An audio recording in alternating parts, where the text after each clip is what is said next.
And I keep reminding people, I got addicted to a safe supply. Yeah. I got addicted to oxycodone. That was safe supply, Right. right? Pristine pharmaceutical grade oxycodone. Right. Not addicted to that, and I continued to buy it on the street. I was buying safe supply on the street, Right. pristine pharmaceutical opioids, right? So that whole notion to me is a bunch of BS because that's what began this whole crisis. People forget. I'm Flindt Andersen, founder of Pain, Parents and Addicts in Need. I've been in recovery since 2001, and there isn't much I don't know about recovery. And my mission is to constantly tell the truth about addiction, to make the realities of addiction, recovery, and drug culture known, and to drive awareness and advocate change that ultimately saves lives. And I'm Jason LaChance, a certified recovery coach with a passion for speaking with others and sharing their knowledge to help others seek recovery and maintain long-term sobriety. And this is the Don't Hide the Scars podcast, presented by Pain, Parents and Addicts in Need.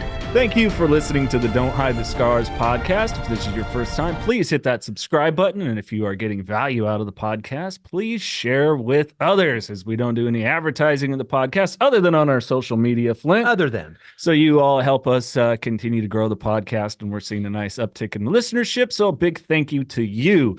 Flindt Andersen, founder of Pain, myself, Jason LaChance. We are joined by our friend Tom Wolf, fighting the good fight in San Francisco and really all over the nation, but San Francisco for sure. Thanks for coming back on the podcast. It's great to be back, guys. It's really great to see you. So I'm happy to be here. Same here. How was your Thanksgiving?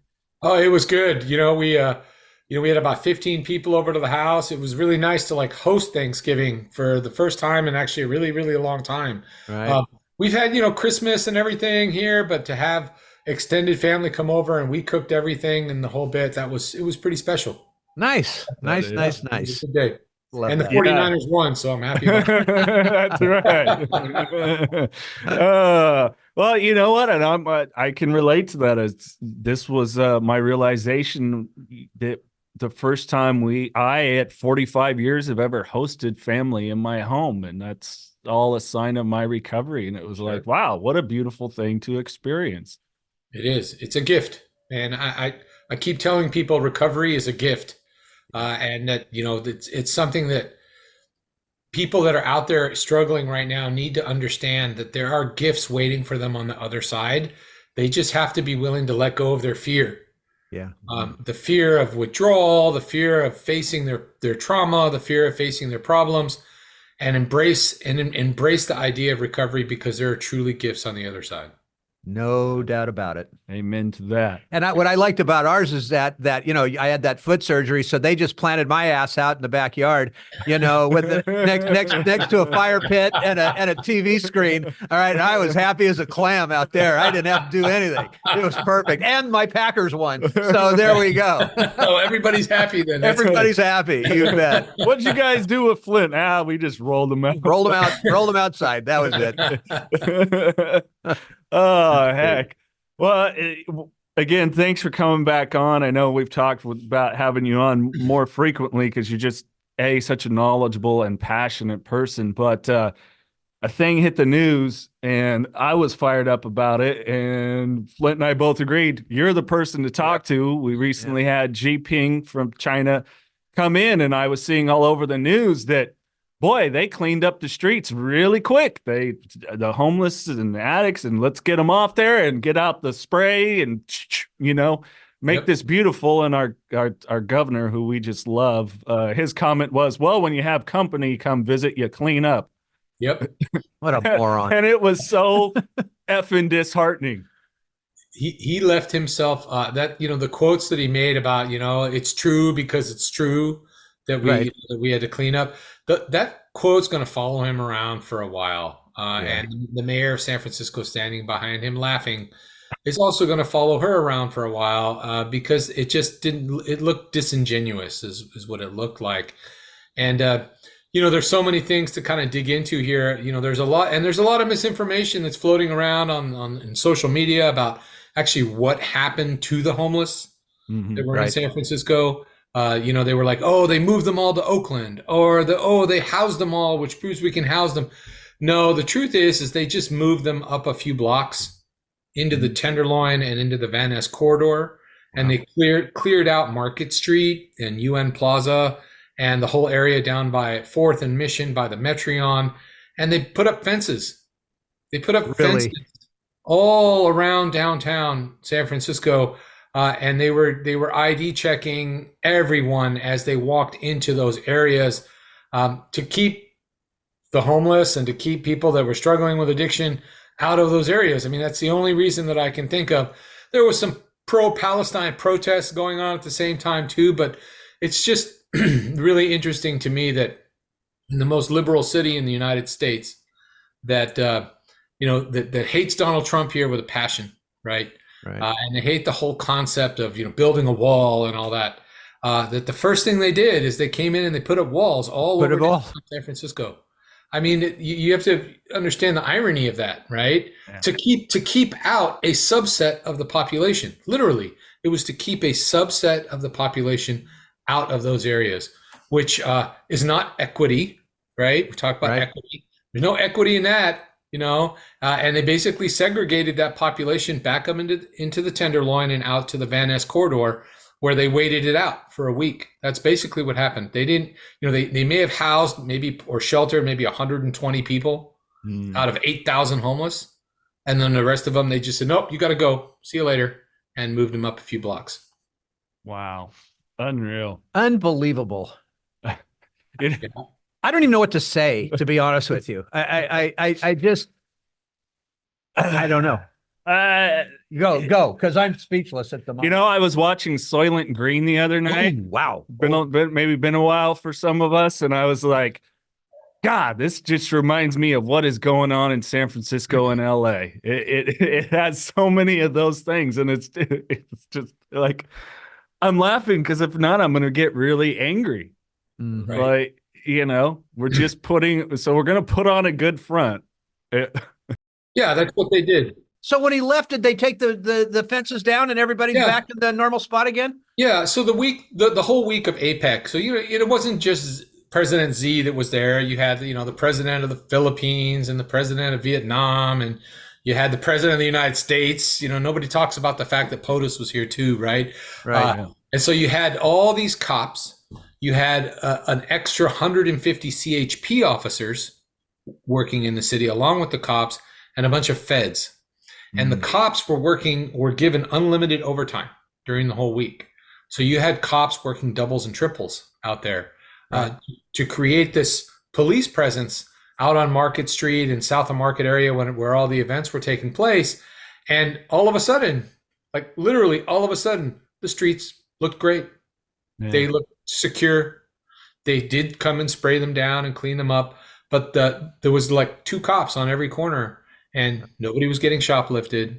Right. There was nobody out there shooting dope on Market Street out in the open. There were no drug dealers out during the day. Now at night, we can talk about that because at night it kind of crept back in a little bit, but they still kind of kept it clear. But it was like a respite, and what that showed me is that with the political will and with the resources, they can improve street conditions while they are working on solving the issue of homelessness and drugs. Sure. Okay. Yeah. So, we know that we've got 8,000 homeless people in San Francisco that are struggling with addiction, that are actually sleeping rough on the street. They proved during APEC that they can move them out of certain areas, like the areas of commerce, where all the shopping is, where all the tourists go. They can move them out of there and keep those streets secure if they want to, but there's just no real desire to do so. And then they complain that, we don't have the resource to do it. Well, maybe, it wasn't a good idea to turn on the police 3 years ago like we did as a country. Right. Maybe it wasn't a good idea to divert funding and then give it back and then discourage recruitment and all those things. And now, San Francisco's down 700 police officers. Right. Maybe that wasn't a good idea because as it turns out, to improve street conditions, it requires an element of law enforcement. It just does. You said that in the last podcast. Of course. Nothing's changed. Nothing changed. If anything, it was made more evident by APEC that show that, when all these important folks come to town, all of a sudden the feds can show up in force and arrest a couple of hundred drug dealers, which is what they did. Right. It shows that all of a sudden the CHP is not that necessary out on the highways. You can bring them all into San Francisco. And it shows that, all of a sudden they do have the money to pay double and triple OT to cops to work, and they're raking in the dough. So the resources are actually there. The money's actually there. There's just no political will. And actually, not even in absence of that, there's just a desire to not fund the police fully without asking us taxpayers to pay even more out of our pocket to fund them, when that's a basic need that should already be part of your city's annual budget. New Perceptions North, the premier drug and alcohol treatment and recovery center in Central California. A full continuum of medically supervised top quality care with programs for detox and patient residential treatment with dual diagnosis, intensive outpatient treatment, sober living support groups, and more. New Perceptions North provides adult men and women with the highest caliber of professional health care, treating each client with compassion and respect, in a safe, comfortable environment to begin the process of recovery to proudly create and sustain a life without addiction. Call 559-978-1507 or visit newperceptionsnorth.com.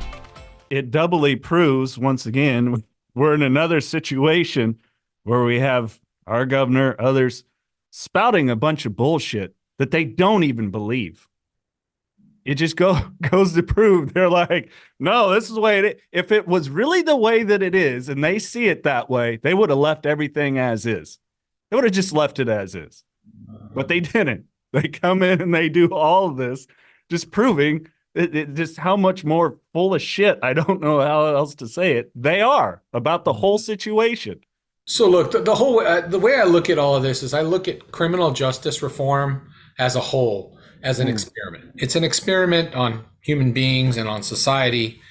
And I think people like Governor Newsom would like things to work different. I think he would like the idea of community policing and social justice to actually work, right? The problem is that it doesn't work. Right. It's at least not working in the form that they have presented to the people. Okay. Right. Which is now forcing him to pivot, because whole entire cities are becoming destabilized because of crime, homelessness, and drugs. And so it's not just San Francisco, it's LA, 74,000 homeless in Los Angeles County. I was on Skid Row last month. It's as bad as ever. It's just completely out of control. Fresno, Sacramento. And so it's not just the big coastal cities, right? It's all in the cities inland too, and in the Central Valley in California. They're all struggling with the same thing. This kind of desire to move away from public safety, or to reimagine public safety. I think that's the term we hear a lot amongst the kind of radical leftists and criminal justice reformers. We want to reimagine public safety, but the way they've reimagined it turns out that it's nihilistic, that they just want to just basically disband the police and get rid of public safety and decriminalize everything. And then they have this weird utopian dream where everybody's just going to behave. Right. Don't they understand that criminals are going to be criminals? Right? I mean, look, it's like, what's this company, the Drug Policy Alliance, right? That Don't get me started on them, man. Oh, Tom, we're going to because I started reading on these guys. I want to come to San Francisco. I want to confront these people face to face. I can't believe what they're talking about as far as changing policy for drug dealers. I mean, I am in shock over this one. So the Drug Policy Alliance, just to give you a little background, they're a national organization that has a branch in San Francisco and in California. But they received a $50 million grant from the Soros Foundation. Right. That's how they operate. Okay. Right. $10 million a year for 5 years. And they're literally influencing national drug policy at a national level in Washington, D.C. So that's something that is not on people's radar, and it's something that's become a big focus of my advocacy as I've pivoted my advocacy to look at drug policy, because underneath homelessness and housing policy and all those things is this drug policy, this radical interpretation of harm reduction, this effort to decriminalize drug dealings, this effort to legalize drugs. And all of it's being driven by the Drug Policy Alliance and the National Harm Reduction Coalition. And so, my goal is to basically challenge them. That's it. I want to stand up and challenge them from the belly of the beast in San Francisco and just say, hey, wait a minute. I used to sleep on the street. I used to stick a needle in my neck. I know exactly what addiction does to a human being. And what you are proposing is going to completely destroy whatever semblance of public safety that we have left in this country. And on top of that, nobody's ever going to want to get clean because no one's ever going to challenge someone or give them a nudge or a push or intervene in a way that can guide someone towards recovery. So you're really just on your own. And if you're homeless and you're in a tent and you're smoking fentanyl every 2 hours, that aha moment doesn't really come for people in that situation.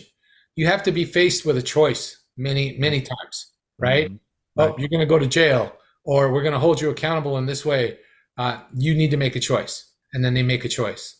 But if we take away those choices and just say, hey, body autonomy, do what you want, we're going to make it easier for you to use drugs. No one's ever going to make that choice, and you're going to see the amount of people struggling with addiction explode. And we all know what happens when you become an addict, especially to meth and to opioids and opiates, etc. You spiral. Your life spirals out of control, and oftentimes leads to homelessness, or as they say in the big book, jails, institutions, or death. Absolutely. We've removed the jails, so all that's left are a few institutions and death. Right. That's kind of what we're facing now, and it's unbelievable that that they've gained so much influence in drug policy in this country, and it takes folks like us to stand up to them and say, no, this is wrong. We need to place the focus back on recovery, back on treatment, and remind people that accountability is a cornerstone of recovery. Yeah. It's look, I'm just going to give my view on this. It's like people supporting terrorists. When I watch this stuff, when I listen to it, and the majority of these, you're always going to get the people that are pro-Hamas, pro-Palestinian, whatever you want to call it, because they're just evil, right? But you also have a massive amount of people out there, and specifically younger people, that they never get all of their facts. They just don't. They pick out one saying here, one saying there. It looks good. It feels good, blah, blah, blah. And then they go balls to the wall in support of something. Mm-hmm. And again, my opinion, you support Hamas, you're supporting Nazism. I mean, to me, there is no difference here. Okay. Look, when you get your news from TikTok, man, it's not going to have very good results. Right. That's what I was thinking. Well, they got lots of good reels there, Flindt. Right. But my point here is it's sort of like people that are, quote, advocates in what we do. They'll see somebody like Drug Policy Alliance, they'll get bits and pieces out of them and go, oh, that looks good. And then they get back and support them. But they're not knowing the reality of truly what's going on. I think if the majority of these people knew truly what was going on, they might have somewhat of a change of mind here, or change of heart. I mean, because people just can't be that ignorant, or can they? Well, that's a great question, because nobody knows about drug policy. Nobody has any idea of the whole concept of harm reduction and how it's applied within our laws in this country right now, around open air drug use and open air drug dealing. The Drug Policy Alliance a couple of years ago wrote an article. It's still out there on the internet, called "Rethinking the Drug Dealer," and they basically said that drug dealers were the first line of defense in harm reduction and are actually a friend to the drug addict. Holy shit! User, because they're the ones that know their supply, and they're actually talking to them about their supplies to help the drug user use more safely. And then that dealer then becomes a dependable source of drugs for the user. And so they are actually the first line of defense in drug dealing. What was the article called again? Rethinking the Drug Dealer. Just Google it. You'll see it. It's there. It'll blow your mind, man, when you read it. That's a big WTF. What? Yeah. Wow. So, this is who we're up against, right? And they're winning. I'll be honest. They're winning the battle because they've got the money. They've held the narrative around policy for a really long time. It's starting to change. We're pushing back, and it's not just like people on the right politically that are pushing back. It's people from the center Right. that are pushing back because they're watching their cities disintegrate, like become destabilized, right? They're tired of people breaking into their cars. They're tired of people breaking into their garages and stealing their bikes. They're tired of people on the street don't even ask for money anymore. They don't even ask for change. You know that? You walk around Market Street, you go up into the Tenderloin. There's nobody out there panhandling. Let me, hey man, you got $1? Nobody's asking for that anymore because they all got theirs. They've got their hustle. It's really interesting. If you think about it, if you go out there and you'll see a guy standing there by the freeway holding a sign asking for money. Well, he's going to go buy meth with that money, right? But when you go into the Tenderloin now, it's so inundated with drugs, and drugs are so cheap, and there's so many services, and they get so much money from general assistance, from welfare, that people aren't even asking for money anymore. They got it covered between that and the hustling, the shoplifting, and the other hustles that you have out there on the street. They got it covered. It's crazy. Like, it's unbelievable. And this isn't just San Francisco. This is happening. I promise you, this is happening in Sacramento. It's happening in Fresno. It's happening in LA and in San Diego too, across the state. And you hear the governor virtue signal about doing a few different things, like holding fentanyl traffickers accountable. He just introduced something today where he wants to make tranq a Scheduled 1 narcotic, but still make it available to veterinarians for horses, because tranq is a horse tranquilizer mixed with fentanyl. Right? You hear those things, those virtue signaling moments from the governor saying, oh, well, yeah, he's really interested maybe in tackling the crisis. But he's not really interested in tackling the crisis, I don't think, in the way that it needs to be tackled, because that would require a move back towards policing, a move back towards a reinvestment in public safety, and a move away from this narrative, this harm reduction narrative of we should just make it safer and easier for people to use drugs. And then when they're ready, and when they come to us and they're ready, we'll usher them into treatment. Well, guess what? There's no treatment. There's no treatment. I keep going back since the last time we talked. I keep going back to your statement about whatever it was, the $569 million budget that San Francisco has for this. And there's 57 beds to serve 8,000 practicing drug addicts. Again, where's the money going? Right. I mean, it goes to syringe. It goes to syringe access programs. Exactly. Right. Exactly. Right. I mean, it's just mind-boggling, all of this stuff. So what do you? I mean, how do we tackle organizations like this? How do we get in front of them? How do we spark debate with them, and in a forum that's actually going to get people to show up and listen to? Well, I'll be honest with you. Like, I'm a pragmatic guy. I'm a middle of the road guy. I don't really want to have a debate with them at this point. I just want to challenge them completely and challenge their entire narrative. Fair enough. Everything that you guys are saying is wrong. Right. It's doing tremendous damage. There are aspects of harm reduction that we can utilize, but your nihilistic view of you just want to legalize drugs for everybody is detrimental to the health and well-being of the United States of America. That's kind of how I feel. That's really my personal view on it. Do I understand it has to be more pragmatic than that? Absolutely. And will it require some debate down the road? Probably. But I think it's important that we support national organizations that are willing to stand up to the Drug Policy Alliance, which is really a Goliath. It's really a Goliath out there. They're well-funded. So you need to support orgs that support recovery that are on the national level. There's I'm associated now with this national organization called the Foundation for Drug Policy Solutions. They're a group we're basically like moderates in the drug policy world. You've got General Barry McCaffrey, who's the former drug czar under Bill Clinton. You've got Dr. Kevin Sabet, who's really big on regulating legalized marijuana. You've got former Congressman Patrick Kennedy, who's in recovery from addiction and alcoholism. We're all part of this group where we're trying to rise up kind of from the center and acknowledge that there are aspects of harm reduction that can be useful, like Narcan, like medically assisted treatment for fentanyl, Suboxone, maybe short-term methadone use as part of that as well. But really the focus has to be on creating climates of recovery in your communities. Climates of recovery. That means deep investment in drug treatment, deep investment in recruiting people to work in this field because there's a shortage of people that want to work in the field of drugs and homelessness. And changing the policy little by little. And, it can start at your local level in your own city and work its way up, or it can start at the state level. I'm trying to do both. I've been to Sacramento multiple times to argue for different bills around increasing accountability and penalties for fentanyl dealers and traffickers. And, it looks like now maybe we're going to take a ballot to a measure to the ballot to increase penalties on fentanyl dealers. I'm part of that.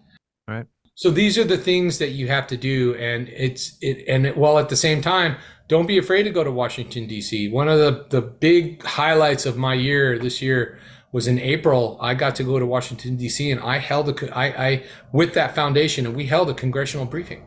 Nice. Mm-hmm. I got to stand up there and tell my story and talk about the fentanyl crisis in San Francisco in a congressional briefing. Right. Like that was like in the building where the big Capitol and everything with the congressmen and all that stuff. And that was huge. Yep. Because they were interested. They were interested in listening, and it wasn't just Republicans.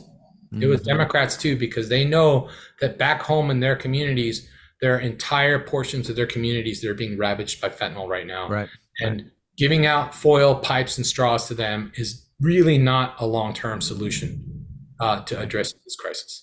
Do you think a lot of it too, jumping back a bit, it dawned on me that there's a lot of fear that if they just went, hey, we're wrong, we got to shift directions? Well, they would never do that because they don't ever believe that they're wrong. This is the thing, right? When I said earlier, it's like, I don't even know if I want to debate them, because you could, it's kind of like the pro-Palestine protesters, right? Okay, they believe in this message so much that Hamas could nuke Tel Aviv tomorrow, and they would still say that Hamas and Palestine were right. Right. There's no arguing. There's no changing their mind. There's nothing heinous enough that can happen that would change their mind and what they believe. In fact, as more people continue to die from drug overdose, they would just double down. Right. So this is even more proof that we need to really legalize and regulate all this stuff and have safe supply and all that stuff. And I keep reminding people, I got addicted to a safe supply. Yeah. I got addicted to oxycodone. That was safe supply. Right. Right. Pristine pharmaceutical grade oxycodone. Right. Got addicted to that. And I continued to buy it on the street. I was buying safe supply on the street. Right. Pristine pharmaceutical opioids. Right.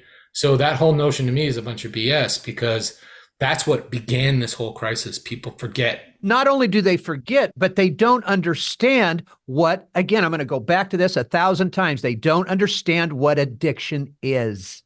They don't understand all of what we know all too well.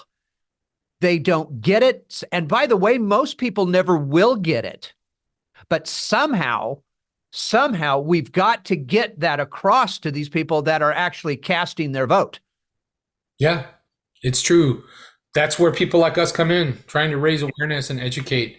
Education, drug education isn't teaching people how to use drugs safely. Drug education is teaching people about the drugs that are out there and what they can do to you, and the illicit drugs that are out there and what they can do to you. And that's why it's really important to talk to kids, go to schools, talk to parents, and make them understand what these drugs are. Make them understand that 8 out of 10 street drugs right now contain fentanyl. And so when you're at a party and some people bust out some coke and they're chopping up lines on the kitchen counter, when you decide to go snort a line, there's an 80% chance that there's fentanyl.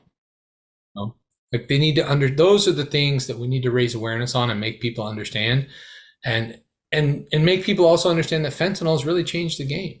Oh, it has changed the game. Unbelievably changed the game. If you or a loved one is struggling with addiction, please call PAIN, Parents and Addicts in Need, at 559-579-1551, or visit us online at painnonprofit.org. Follow us on social media on Facebook, Twitter, Instagram, and TikTok at Pain Nonprofit. And please subscribe to the Don't Hide the Scars podcast and share with others wherever you get podcasts and on YouTube.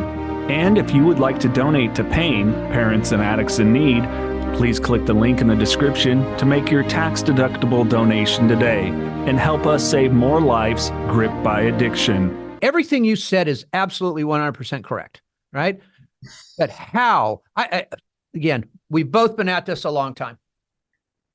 How in the world do these schools not allow people to come in and tell that real story about it? I don't know what it's like in the Bay Area, but down here, sure, they will let law enforcement come in and talk about it. They almost don't have a choice. They're going to have to allow law enforcement to come in. But for recovering addicts to come in to tell and I'm not talking about people with 6 months of sobriety or a year of sobriety. I'm talking about people with long-term sobriety that have been with long-term addiction that was attached to it, that have somehow wound up okay through all of it, to come in and tell their story. The schools do not allow that here. And so this is so much bigger. And I guess the only way I can put it is somehow we have to be able to get it across to these organizations, whether it's a school district, no matter what it is, that if you don't allow us to come in, there's no way that you're going to be able to get any help in this. These kids have to understand, these parents have to understand what this truly is. Right. And you're starting to see some cracks form in that there's people like, I don't know if you know who Laura and Chris Didier are. They're out of the Sacramento area. They're parents who lost their child to a fentanyl poisoning. Okay. Their child purchased what he thought was Xanax off of Snapchat. It turns out it was a fentanyl pill. He took it and he died of overdose in his bed. And they've become very active in the movement to increase penalties for fentanyl dealers in California and throughout the country. And they've been starting, Laura Didier in particular has been starting to travel around schools in the Sacramento area. They've allowed that to happen, where she goes in and she tells her story to them and the loss and the pain that she experienced from losing her son to a fentanyl poisoning. So there's some hope. There's some glimmers of hope there. But you guys are right in that there's a philosophical divide. Okay. So having, let's say, me walking into an elementary school here might be a problem for some people because I'm pro recovery, and they are, the teachers or maybe the administrators support more harm reduction measures, right? So maybe they're not going to be completely comfortable. But at the same time, I've spoken. I spoke at a couple of Catholic schools here on the peninsula and in San Francisco, and they did. The administrator told me, she goes, we want to try to keep it kind of a harm reduction focus, but we really think your story is valid, and we want you to share your story. And so there's a way to thread the needle on that, to incorporate aspects of the harm reduction where it can help. Buprenorphine, Suboxone, Narcan. Clean needles so you stop the spread of HIV. Those are like acceptable things that you can talk about, right, to incorporate some of the harm reduction. But by the end of that conversation, the entire conversation was focused on recovery from addiction. Yeah. And on the detriments of addiction, and then recovery and how it is possible. And there's a lot of kids that were in those rooms that I spoke to whose parents are alcoholics or drug addicts. Right. There's one girl that came up to me and said, my mom is homeless in the Tenderloin right now. Jeez. And this is at a good school, and the dad's doing it all, so it really resonated with her. So I'm just saying, you never know who that message is going to reach. There's a lot of assumptions that because of what school or social demographic, or how much money you make, that addiction isn't prevalent in your community or your family. That's a bunch of BS. We know that addiction doesn't discriminate. Right. So, you'd be surprised how many people that were affluent have come up to me or reached out to me and said, oh man, my daughter or my son is out there on the street and I don't know how to get him out of this mess that they're in. And they're loaded. They live in Seacliff in San Francisco, like that. Right. Tom, 93% of our clientele went to an upper end high school here in Fresno. Sure. 93%, because we keep track of where these kids all went to high school, so I almost think in most places it's the higher upper end families with income, that this has affected. And again, preaching this for the last 15 years, and it's like we're in the same spot we were 15 years ago, 12 years ago. I mean, some of it has gotten a little better. The awareness piece definitely has. I mean, how does anyone in the United States today not aware about fentanyl? I mean, you got to be living on Mars, if you haven't heard about it. But yet it is.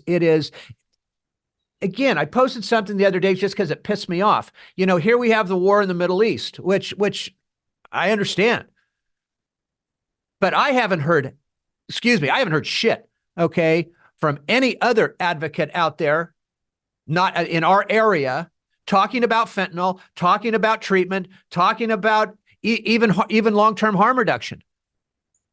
Yep. It's like it just kind of floats away, floats away, and then it comes back, floats away, then it comes back, instead of it being hit hard. This is the number one killer in the United States today. Why aren't we talking about this every day? Agreed. I couldn't agree with you more. I posted a tweet a couple of weeks ago that ended up being kind of controversial, which is good. I like controversy sometimes. You bet. Where, they were, I said, you have all these social justice warriors protesting this genocide, this supposed genocide, quote unquote, that's happening in Palestine. What about the genocide happening in the United States? Right. 110,000 a year dying from drug overdose. What about the fact that more people die in the age group of age 18 to 45 from overdose than anything else? Why is it that overdose is killing more people than car accidents and gun violence combined? Where are the rallies in the streets for that? They rally, and the thing that kills me, I just have to say it this way, is that the same people that are advocating for decriminalization and legalization and harm reduction of drugs would more than happily repeal the Second Amendment and bring prohibition to guns in this country, despite the fact that drug overdose is killing far more people than gun violence is killing in this country. So it just doesn't make any sense. The logic that they apply to drugs is the exact opposite logic to guns, even though drugs are killing way more people in this country than guns are. So it's really important to point that out. And that's not a Republican thing or Democrat. That's just a common sense, logical way of looking at something. Is that how can these same groups of people go out there and say, we need to decriminalize drug use and drug possession and drug dealing, and and eventually we want to legalize it, and we should have consumption rooms for everyone to shoot dope all day, all that stuff, and they turn around and they say, I would vote yes to repeal the Second Amendment and ban guns and bring prohibition. It's like they're against. We hate prohibition of drugs, but we love prohibition of guns. Right. Even drugs are killing way more people. Yeah. So death is the ultimate statistic to me. It's final. It's finite. Like that's it. There's nothing else beyond that. You're death. Right. So if we just want to go off of that piece of data, we are absolutely failing as a country to respond.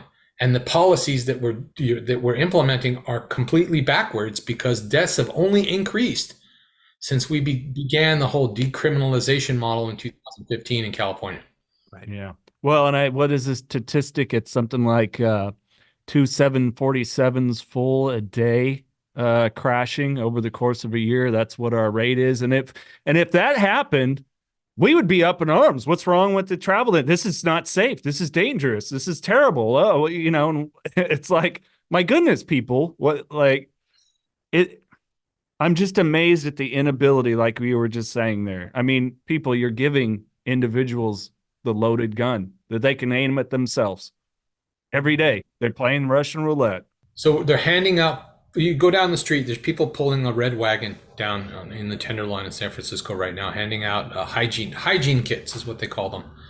And, they've got baby wipes, condoms, but they also have a clean rig, a glass pipe, a crack pipe or a meth pipe.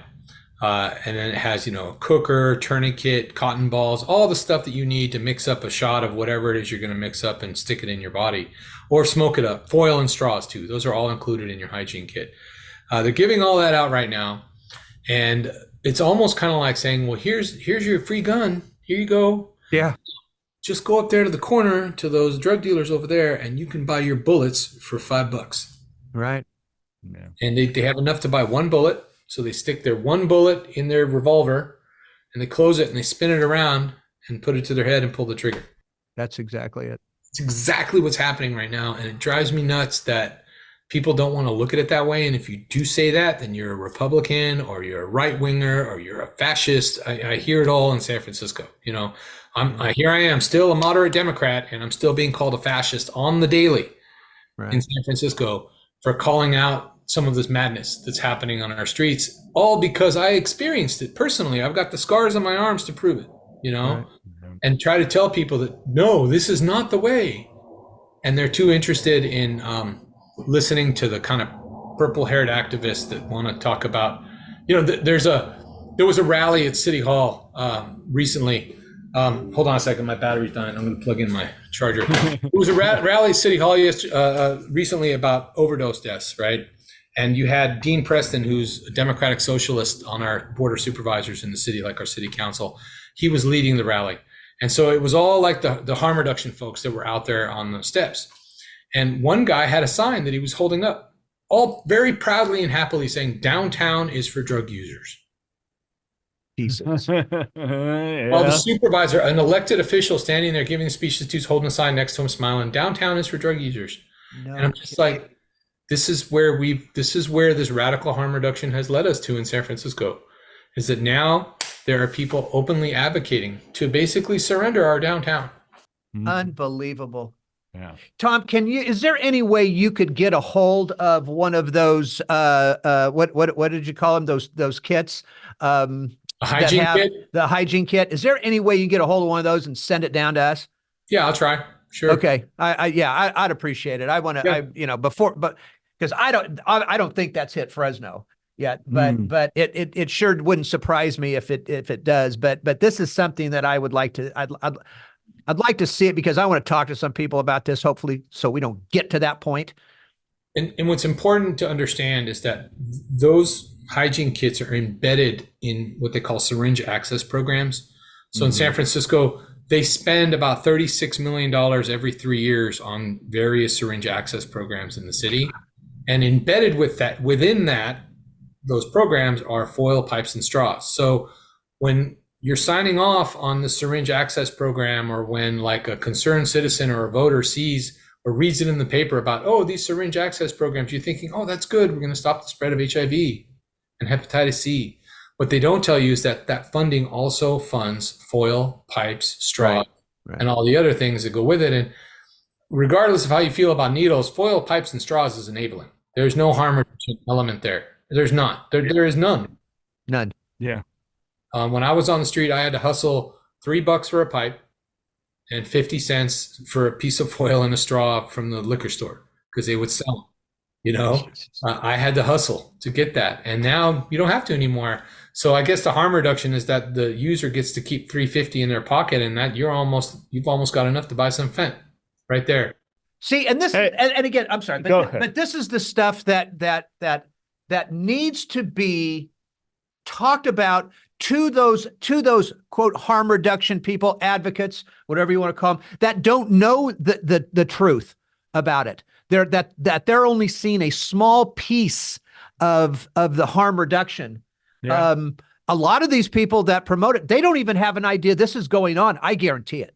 Yeah. At least up here. Or hit a headline and it's easily, as Tom, you're talking about. I mean, you're left moderate. I'm like really in the middle, and Flint's right moderate, I would say. And, you know, it's like, this isn't a political thing. This is people's lives. Like off what you said, the 36 million, I did some quick math based on the idea. If you had to maybe fund for a private treatment, say $30,000 a month, that's 400,000 months you could provide treatment for that $36 million. I was just going to say, thank you. That's great info. But I was also going to say this, they spent $36 million in 3 years, right? It takes at least 2 years for a established treatment facility to apply for, go through the ringers, jump through the hoops to obtain the licensing for Medi-Cal in a particular county in the state of California. Takes 2 years, and then you're not even guaranteed it. And it's obscene to me. How about if you're a service provider in San Francisco that wants to open a drug treatment facility? Let's say you're a 501c3 and you want to open a drug treatment facility. You have to wait 5 years before you can apply to do a contract with the city. You have to be in existence for 5 years first.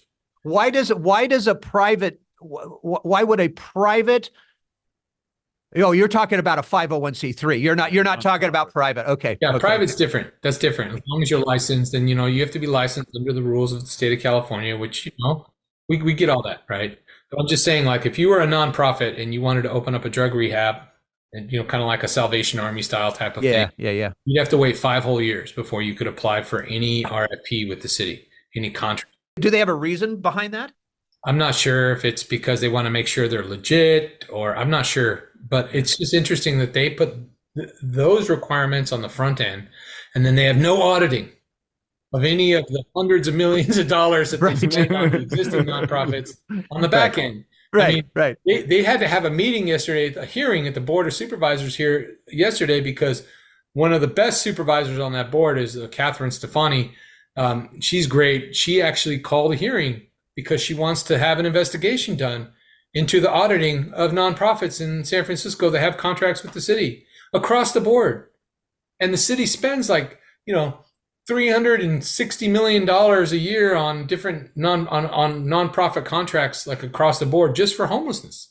Right. That doesn't count for like trash pickup or education program. It doesn't count for all that. That's just for homeless services, just for 1-year contracts. And 110 million of that goes to just one nonprofit in San Francisco. So there's a monopoly on drug treatment in the city, and so it's really just one guy doing one org doing all the treatment. Everybody else got pushed out to the edges, and we're trying to change that. We're trying to reintegrate some of these smaller service providers back into the mix so that there's more options for people when they want to seek treatment. We're trying to create a treatment on demand system in San Francisco. Like when I say we, I mean me and my friend Steve Adami.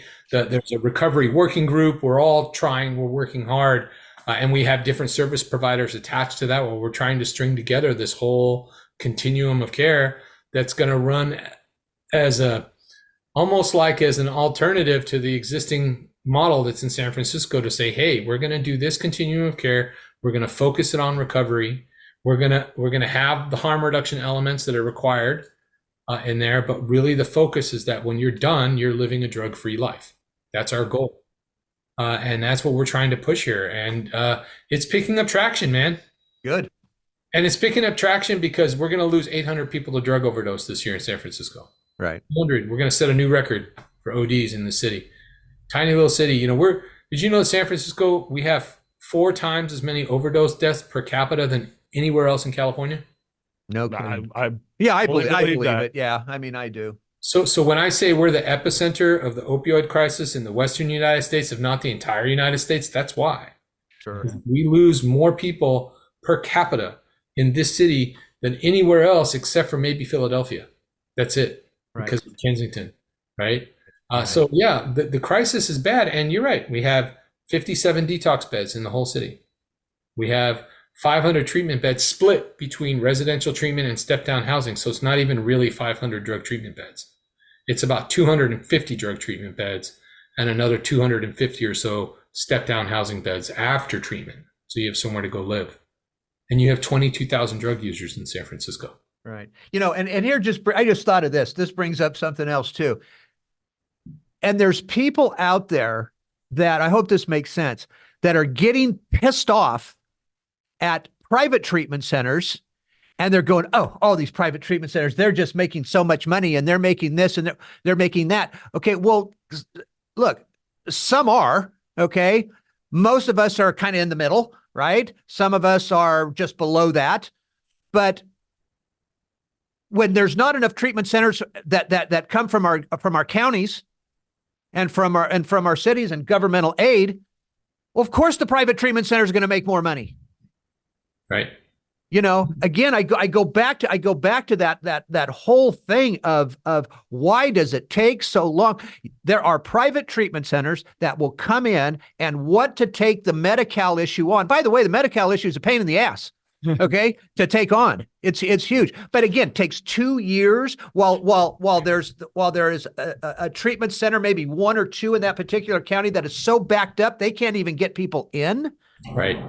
And the Medi-Cal issue is, it doesn't come without its pitfalls using Medi-Cal. You bet. Okay. So first of all, it's 30, 60, or 90-day coverage. I guess they're extending that now to maybe 6 months. They used to have a limit on how many times you could use it for treatment. I guess they've taken that away, which is good. But at least in San Francisco, from what I've seen, and this is just my opinion, is that we have one primary addiction treatment provider that does mostly Medi-Cal billing. And then we have a few moderate sized ones that do depend on private funding for their treatment, right? But the one that accepts the Medi-Cal billing has gotten so big, like $400 million a year budget big, like that it seems like they're more interested in the money part than they are in servicing the need. And so that's the pitfall, right? I know they do some good work. I know they have good people working for them. I know that they want to help people, but I also know they like that money. And so I don't know. Yeah, but you also have to understand this, that the Medi-Cal, their requirements are so stringent. Their policies, their procedures that a treatment center has to follow. Again, I'm not justifying, Sure. the greed that's over there, because it is out there. But it's so stringent on what you have to do. And it's simply like this as well. And I can use my treatment center as an example. With private insurance, do you know that that most of us, if we've billed somebody in last March, we just got paid for that client? That's rough. That's a fact, right? That's a fact. The majority, 95% of the policies out there, because it's not everyone, but I'd say 90% of the policies out there, once you bill, it's a minimum of 4 months before you see your money. So how are they expecting anybody to grow, again, love what they do? It's because now you're so worried about keeping your business open that, yeah, there's treatment centers out there that are going to pull somebody out of their treatment center to bring somebody else in. And that's just the nature of the beast. And again, not every treatment center does that. But my God, when it takes minimum 4 months to receive your money from an insurance company, that along with that are cutting down the number of days that our clients can actually stay. Now we're seeing 17 to 22 days instead of 28 full days, depending on the policy. It's so there's both sides to this treatment financial piece. I guess that's the best way, for me to put it. But the result is that as a result of the clandestine billing practices, the state's clandestine rules around who qualifies for treatment, how to qualify with Medi-Cal, your income, insurance companies and the hoops they make you jump through, nonprofits in their ability to raise money. Then you factor in philosophy. Is it faith-based? Is it not faith-based? Yep. Is it harm reduction? Is it abstinence only? How can we integrate those things? While we're all sitting there kind of stuck in our own spaces, there's this huge gap that's developed, not just with the funding, but with this desire to work together. Even I said it earlier, I almost feel bad for saying it about the Drug Policy Alliance, because I know at the end of the day, everybody in this business of drugs and addiction and recovery and homelessness, everybody wants one basic thing. They want to save lives. I know that. There's nobody here, even the most radical leftist folks that I don't like or whatever, everyone wants to save lives. Like there's this baseline that we all agree on. It's just that when we start to go up the ladder of how to get there, it diverges and it goes into all these different directions. And it's trying to find a way to build that bridge between all of them is super challenging because everyone's dug in to their beliefs, into their philosophies. Some organizations are dependent on this person continuing to fund them or this foundation continuing to fund them. This organization is dependent on Medi-Cal billing over here to stay in business, and it's just a mess. The whole thing's a mess, which is why I've advocated, along with Michael Schellenberger when he wrote San Francisco. We talked about having an actual statewide addiction treatment system that is put in place that's not funded and run necessarily by the state, but have an oversight of all of the treatment that's out there to try to bring everyone together sort of kind of under one umbrella. And then it becomes easier for the state to direct money to this one umbrella that then comes down across everything. That might work better at this point. Like if you're going to socialize any kind of medicine, addiction treatment might be, and mental health treatment might be the ones to do it, just because the crisis is so out of control. It's so hard to get someone into a mental health facility. It's so hard to get Medicare to pay for any kind of mental health of any kind. And oftentimes that's combined with drugs, the drug use, drug addiction. Yeah, it is. So to figure all that out, it's this huge mess. It takes sometimes months and years to jump through to get someone that has schizophrenia that also uses meth into an actual treatment facility that will take them, right? Because they're dual diagnosis, right? Right. Those kinds of things. So, at this point, maybe that's where maybe the government can help us is in that area of medicine, because the struggle has become so big and it's so out of control. And there's such a huge addiction and mental health crisis amongst the homeless population that we see out there, that if we don't want to use jails as the infrastructure that we used to use in the past, then we need to start thinking about building another infrastructure. And so, you have a state system that ran all the jails. Why can't you have a state system that runs all the addiction and mental health treatment? And maybe pivot to build a whole new infrastructure. And I'm just spitballing here, but I'm trying to think bigger picture, because otherwise we're all going to be continuing to spin our wheels down here at the ground level, trying to save lives with limited resources while fighting each other over philosophy, instead of trying to find bigger solutions that can bring real help and treatment and recovery to the masses. That's what I would like to see. Right. And you said so much right there. I mean, which again, I appreciate you saying that, but I discovered this seriously 14 years ago when I started this thing. And some folks around here, we put together this little sub-organization that was called the Lock It Up Project, in order to lock up medicines in your medicine cabinets. And it worked pretty well. Even had some home builders that actually went and were putting locked medicine cabinets in their new homes that they were building. And it was again, just a little something that was happening. But here's what I learned early on. And in a town like Fresno and this area, nobody wanted to work together. My thought going in was, let's bring in this group, let's bring in this group, let's bring in this group, this group, this group, and the county and the city and all of this stuff, just like you're talking about. Okay. And again, I'm not trying to one up anybody here, but I did this 14 years ago and said, come on, let's do this thing. Okay. It blew up faster than a balloon with too much helium in it. Oh man. Because people, the bottom line was people, well, you know what, they may take my client. I don't want them to take this client. Blah, blah, blah, on just the petty little bullshit. Okay. And something, it continues to this day here.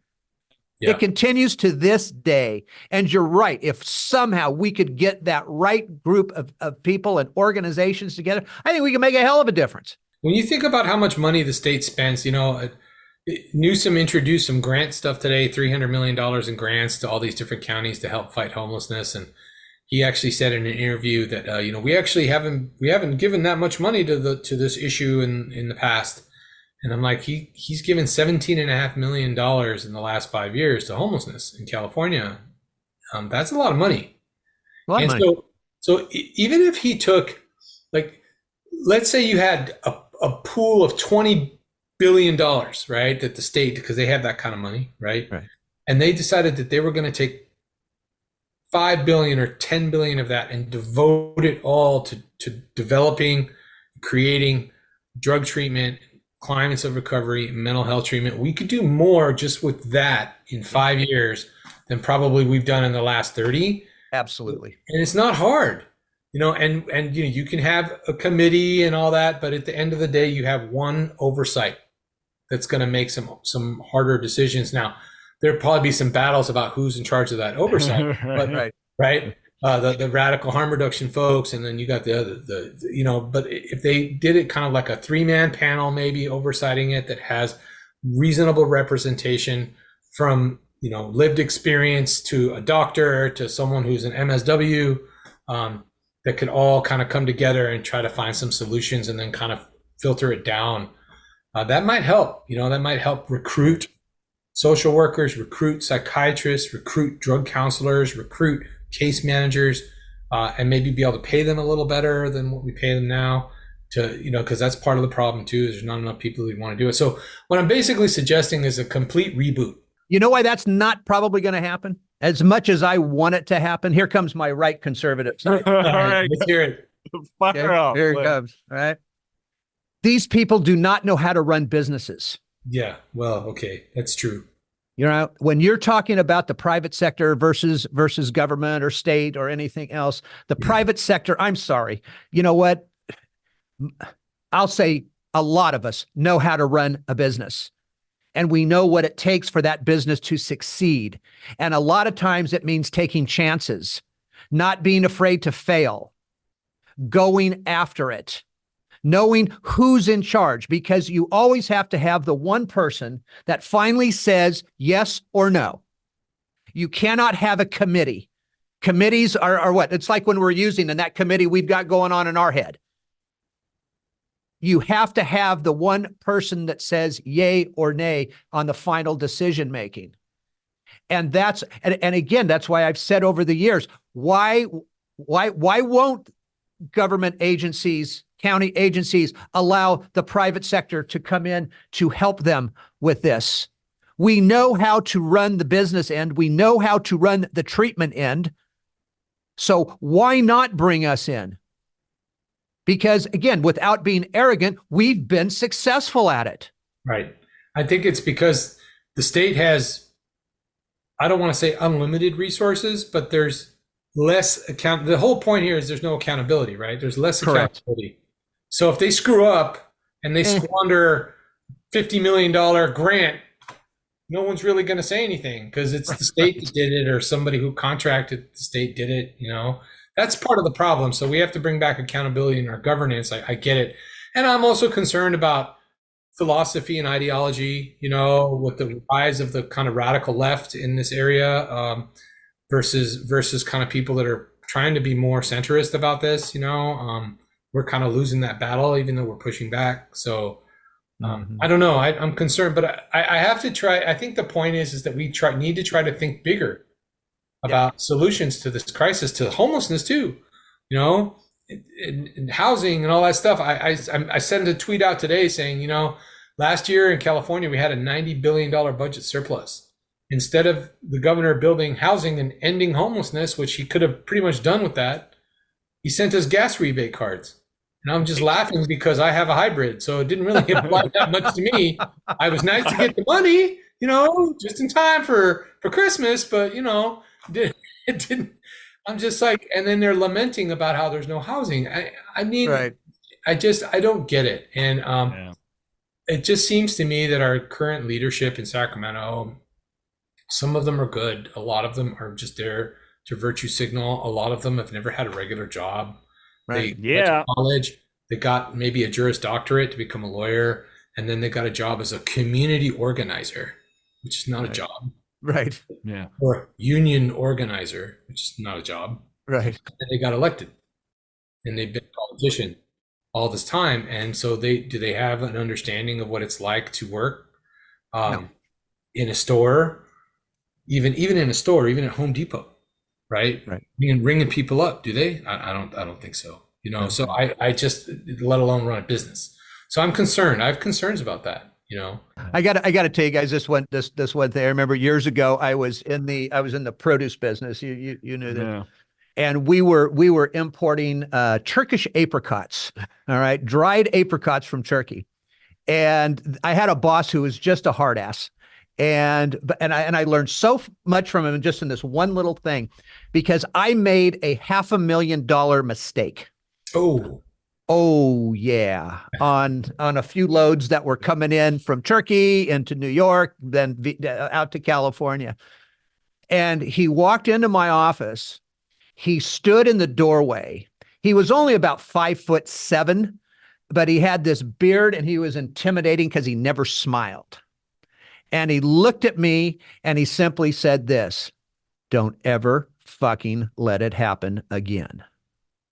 And he turned around and he walked out. And it told me two things. Here's a boss with some empathy, knowing I made a mistake. I was young in what I was doing, but also setting that tone of, you make that mistake again, buddy, you're gone. And maybe I should have been gone then.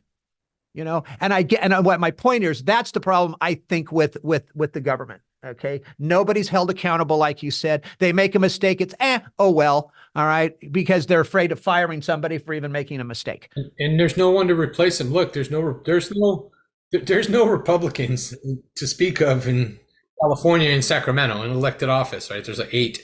I know some of them. They're nice folks, but there's just not that many of them. Let's be real, right? So what you have is a supermajority of Democrats, which is fine, but then you have a supermajority of progressives within that Democratic supermajority.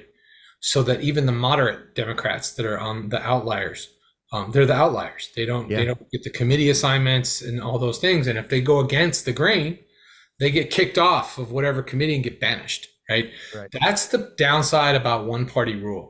Which is really why I would like to see a rise from the middle. So this is what I challenge you, Jason. You said something earlier that really resonated with me. It's like you said that I was left of center, you're center, and you're right of center. Well, I think it's time that all of us that are around the center, that we all band together. Yeah, I agree. I do agree with that. And build a coalition and push the extremes away. Because 4 years ago it was this extreme right and the Proud Boy thing. Now it's this extreme radical left stuff with the whole college campuses and everything that's happening. I mean, it's madness. I have 2 teenage kids. It's madness for them to have to go through. It's not right. It's detrimental to their mental health, how it's affecting them and their school, because they keep getting challenged about, well, how do you feel about this? Well, how do you feel about that? What's your opinion on this? What's your opinion on that? And it's like, I'm not ashamed to say, like, we're pro-Israel in my house. I mean, hell yeah, I am too. We're pro-Israel on this. They're the ones that got attacked. Absolutely. So I just leave it at that. I don't go into all these details and all. I know there's more history behind it and all that stuff. But my kids, like, man, they have to be quiet about that stuff. It's cool. That's not, and they're That's not even right. Jewish. Now imagine if you were Jewish, how you would feel, right? Right. These folks talk about all this anti-racism and all that. Well, apparently anti-Semitism isn't part of the social justice. It's not, right. Apparently it's not. Apparently it's okay. You can be anti-racist to everybody except the Jews. And I see that's the hypocrisy that I call out. Yeah. And that's the radicalism I'm talking about. Absolutely. It's what did I put it? It's the other people. Yeah. Was my term. Yeah. No, the other people. No, and them, because it's like it applies here, except when it's the other people. Like, okay, so it's for your convenience is what you're saying. Right. Okay. It also shows ignorance. They don't know what the hell. It's like the flavor du jour, right? The flavor of the month. Oh, to this month it's Palestine. What's going to be next month? Oh, let's move on. Exactly. Yeah. I watched this great show, and you would like it, Flindt, because it's built around the country club called Red Oak on Amazon. And one of the main characters, she is like a flavor of the week with everything. And then her boyfriend calls her out, and she's like, "Well, I just want to fit in." And it really is that. That's I just want to fit in. Okay, what did they say over there? Good, I'll adopt those. At 45, I'm really good at going, I have no effing opinion on a subject at all. I don't know what you're talking about. I haven't spent any time. not these topics we're discussing, but topics in general. Like, I don't care. I don't need to be a part of your discussion on this. Well, and at 68, we just don't give a shit. We've got our opinion, and that's what it is. No, I mean, that's a great point. It's like the whole thing to fit in. And so there's the social justice movement has all these different boxes that you check of things that they support underneath it. One of them is decolonialization, anti-racism, which is fine, wage inequality, capitalism, all those things. And harm reduction is one of those boxes too, just so you know. That's one of the boxes that's in there. So that's something that you just need to be aware of, man, because I don't think you and I are both necessarily opposed to harm reduction. I just think we're opposed to radical interpretations of harm reduction. Yeah. Yeah. I mean, like I put it in pretty simple terms. Short-term harm reduction saves lives. Long-term harm reduction keeps people trapped. That's a great way to look at it. But the harm, and then underneath the harm reduction, there's like little subsets, like a 1A and a 1B of decriminalization and Right. safe supply and supervised consumption side. And that's what people aren't seeing. That's right. In my opinion, that's what people aren't seeing. Just so you know, like that's one of the things on their list, man. And so, it doesn't mean we have to stand up and say down on harm reduction. No one should be saying that, because the reality is if you're reducing harm, it's probably better than nothing. But where's the recovery?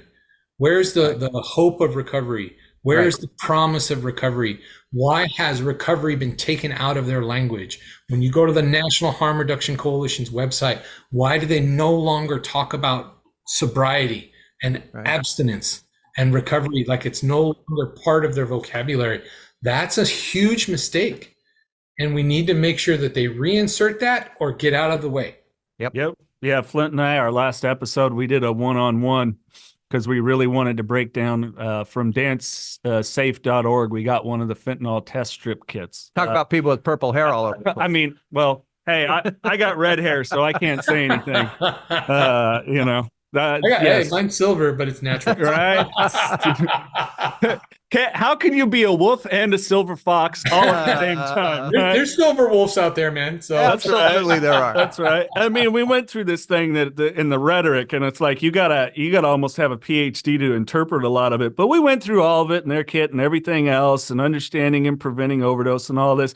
At no point in there does it say, and if you are worried that you may be an addict, here's some resources. Right. In any of this stuff, ever, all the stuff we get. Gives you a six-page step on how to test your drugs. All right. By the way, like I said in the episode, tell me one addict that's going to test an entire pill that they only have one pill, right? That ain't happening. But it's a 4-step process to try to test it. Right. And that's because that's not their job. That's what they'll tell you. Their job isn't recovery. Their job is to just show you how to test your drugs. Just like the supervised consumption site. Our job isn't to promote recovery. Our job is to help you use your drugs safely. Yeah. They compartmentalize everything on purpose so that they don't have to talk about treatment and recovery as one of their contingencies to getting funding. I'm being honest, like that's 100% exactly what's happening. Okay. So Sam Rivera, he runs the On Point safe consumption sites in New York City, the 2 that are operating in New York City right now illegally, but have been sanctioned by the city and the state. They're open right now, right? Mm-hmm. He said, I watched him do an interview in person, and he said that, we don't mention recovery or treatment to anybody when they come in and use drugs here. No judgment. We don't offer it. We don't talk to them about that. But when they ask us, we'll act. We'll pick up the phone. We'll call the detox van. But we won't ever talk to them about treatment or recovery, ever. And I just thought that that's just fundamentally, to me, it's fundamentally wrong. Absolutely it is. That you would run a site where people can come in and have a respite from the street, right? And use your drugs under observation, not medical observation, just observation. And have someone standing by with an oxygen tank, right? And and they won't ever talk to you about drug treatment unless that person says, you know what, man, I think today is the day. Then they'll be like, okay, great, let me call. But no one will sit there and say, hey, man, have you thought maybe, this is the 36th time you've used our site and you've OD'd 3 times since you've been here. You think maybe you want to think about going to detox and treatment today? Nope, that conversation never happens, and they admitted it. So just understand, like, that's not their goal, and that's the issue that I have, is that recovery is no longer the goal of some of these more radicalized harm reduction folks. And they freely admit it now. They're not even hiding it anymore. So I think it's important that we challenge it and bring that message of recovery back to the forefront in Absolutely. our policy, Yeah. in our criminal justice, for everything. It has to be, the word recovery needs to be in all the stuff You bet. Yeah. going forward. Couldn't Yeah. agree more with that, Tom. Yeah, I mean, why can't you include in this anything like, we highly recommend, due to 80% of all illicit drugs having fentanyl in it, that you don't use, but in the event none of it, there's none of this. Anyways, You go on ESPN, you watch ESPN watching football, and they have the commercials to go bet on the games on your phone now. Even at the bottom says gambling problem, call 1-800-GAMBLER. Correct. Yeah. Right. That's not on anything. They don't have any of that. I don't understand why the state doesn't step in, because that's a state thing or a federal thing that they make them do that. Why don't they do that? By the way, and those are nonprofits. Those are nonprofits. What again, I don't even know if this is correct, but you would think that there would be some sort of oversight for nonprofits and not making those statements, not making that suggestion. If you're thinking about recovery, here's a number. I don't know. I'm with you all the way on it, Tom. I don't know. I mean, maybe it's too simple of a thing to ask for. Maybe. I don't know. Maybe. It's just, but if they're contracting with a city, or getting their money from a city or a county to do business, to do that kind of work, or from a hospital to do that kind of work that then gets money from the government for it, that should be a requirement. You bet. Yeah. You ready for treatment? Call this number. It can be something as simple as that. I'll take it. Baby steps, baby steps, baby steps. I'll take it. They have it on Budweiser commercials. Drink responsibly. Right. Yeah. How come on these things with these nonprofits, it's like enjoy your high instead? Right. Yeah. It's crazy. Yeah. So, Yeah. I want to end on the word safe. I have such a problem with it. And the parallel I made for Flindt was, I had a really great, what do they call it? Human behavior, sex ed teacher in high school. And he goes, yeah, condoms, birth control, all this. And he goes, that way you understand you need to be responsible in having safer sex. There's no such thing as safe sex. I'm tired of the word safe drug use. There's no such thing. There isn't. Not with alcohol, not with any other substance. There is nothing safe here. Right. if you take too many Advil, you get liver damage. Correct. I mean, so I mean, honestly, right? You take too much Alka-Seltzer, you can have a heart attack. I mean, you have to, you drink too much coffee, you could have a heart attack. I mean, look at the warnings just on a prescription bottle that you got from the pharmacy. There's 16 pages, with words that you can't read. Okay, on all the dangers, and if this happens to you, here's what you got to do. Yeah, may cause blindness, may cause you to grow a tentacle. It's like. Right. So the argument then is for us to have the safer. They've changed the word now. They've changed it from safe supply. Like in Canada, they give out hydromorphone now on the street to people to try to replace the heroin in Vancouver. They call it, instead of safe supply, because of that very thing, Jason, they've changed it to safer supply. That's the term that they use now to try to get around that, because they got called out by a bunch of doctors on that too, saying, actually, those aren't safe either. Dilaudid's not safe either. No, none of it is. No, it's not safe. So So it's just, they're playing word games and trying to change the meanings and moving the goalposts. And so it's very important for us, all of us in this space, to stay vigilant. Yep. And watch for the changes. I probably do a little too much on here. I really am into it on social media, but someone needs to stand up to this madness.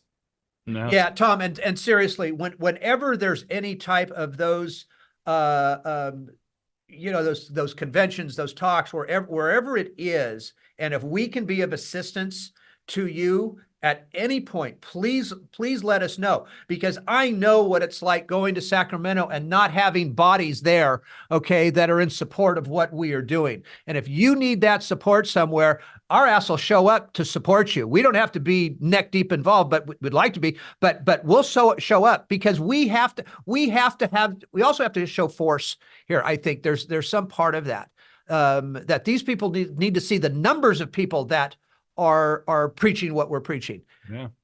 I think that's ultimately, I mean, I think it's extremely important for that. Yeah, if you just want a 6'2" guy that looks good in a suit stand behind you, hey, you know how to get a hold of me. If you want to go somewhere where you feel right at home, the last 2 years in a row, I've gone to Calgary in Canada. Every year they have something called the Recovery Capital Conference. And it's a 2-day conference, about 2,000 people that basically think like we do.